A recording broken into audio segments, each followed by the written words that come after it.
د پاکستان اور انډیا جنگي حالاتو په وجه باندې ایشیا کپ 2025 ملتوي کېدو والا دی. یو ډیر غټ بریکینګ نیوز راغلی دی او بریکینګ نیوز دا دی چې کېدای شي ایشیا کپ کینسل شي د پاکستان اور د انډیا جنگي حالاتو په وجه باندې. تاسو له معلومه ده د مقبوضه کشمیر په وجه باندې مقبوضه کشمیر کې یو واقعي شوی و چې داغه الزام انډیا په پاکستان لګی، نو داغه په وجه باندې د پاکستان اور انډیا حالات ډیر زیات کشیده دي. په دې وجه باندې اوس ایشیا کپ هم کینسل کېدو والا دی.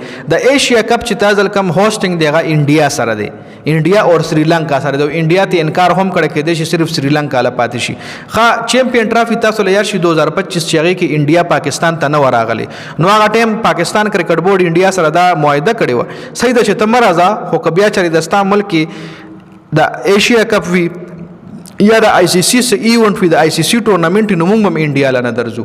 نو په دې وجه باندې کې انډیا د ایشیا کپ هوسټینګ نه خپل نوم وستلی او سریلانکا په هوسټینګ کې پاتې شوی و. اوس مخکې چې کوم اپډیټس دي وروره چې ایشیا کپ ملتوي کېدی شي که نه نشي ملتوي کېدی، نو دې حوالې سره اپډیټس دا چې د ایشیا کرکټ کونسل مشر چې کوم دی هغه محسن نقوي دی د پاکستان کرکټ بورډ چیرمین، خو کېدی شي هغه نه چیرمینشپ هم واغشتلی شي. که چیرمیني ته نه اخلي خو چې تر څو د دې دواړو ملکونو ترمنځ حالات ټیک نه وي که نه، نو ایشیا کپ نشي کېدی. ځکه ایشیا کپ تر هغې ایشیا کپ نه دی چې تر څو پکې پاکستان ټیم که چې ترې تا بهر کو نو هم ایشیا کپ نه دی، که چېرې انډیا ټیم دې بهر کو نو بیا هم ایشیا کپ نه دی. چې تر څو پکې دا دواړه لوبډلې وي او د دې دواړو لوبډلو ترمنځ میچز وي نو هله ایشیا کپ دی. خو که چېرې دا لوبډلې یو ټیم آوټ کېږي نو بیا ایشیا کپ نه پاتې کېږي. نو اوس چې کوم غټ بریکینګ نیوز راغلی هغه دا چې کېدای شي ملتوي شي حالاتو په وجه باندې. خو بل طرف لا لیجنډ لیګ چې کوم دی په انګلینډ کې شروع کېدو ولا چې پای کې د پاکستان او انډیا لیجنډز چې کوم دي د هغه میچ دی. لکه لیجنډداري چې کوم زاړه کرکټرز دي هغه ټیمان جوړ شوي دي او لیجنډ یو لیګ وځي تیر شوي کال هم وته چې فائنل د انډیا او پاکستان راغلی چې انډیا ته ګټلی، شاهد افریدي، یونس خان، عبدالرزاق، شعیب اختر پکې، خو شعیب اختر نشي کولی گیم، نو هغه بیا ډراپ په ټولو میچونو کې ډراپ.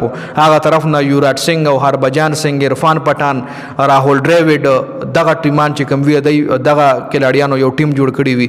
نو اوس چې کوم لیجنډ لیګ دی په انګلینډ کې د وای کې د پاکستان او انډیا خو خبر چې دوه میچز دي که څومره میچز دي، نو په لیجنډ لیګ کې د پاکستان او انډیا میچ شته دی، نو کېدای شي بیا د ایشیا کپ چې کوم دی هغه هم ملتوي نشي.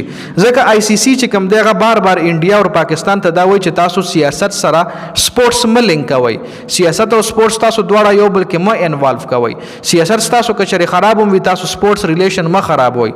خو نه جي انډیا سپورټس ریلیشن څه کوي چې هغه ټول تعلقات پاکستان سره خراب دي. هغه انډیا کې ګوره یوټیوبرز بین که د پاکستان د یوټیوب چینل یې بین کې، د پاکستان کرکټرز چې یوټیوب چینل وي، انسټاګرام اکاونټ وي، ټول یې بین کې. په انډیا کې هغه د پی ایس ایل براډکاسټینګ بند کو، لکه کرکټ هغه ټوټلی سیاست سره انوالو کړی دی او په دې کرکټ باندې سیاست کوي هلته پې د هغه چې کوم سیاستدان دی پیوټونه اخلي. نو دا اپډیټس دي جی، خو ایشیا کپ ملتوي کېږي که نه ملتوي کېږي لا کنفرم اپډیټس نه دي راغلي. خو تر څو چې د دې دواړو ملکو حالات ټیک نه وي تر هغې ایشیا کپ نه کېږي جی. دا اپډیټس ډېره زیاته مننه د ویډیو کتلو. والسلام.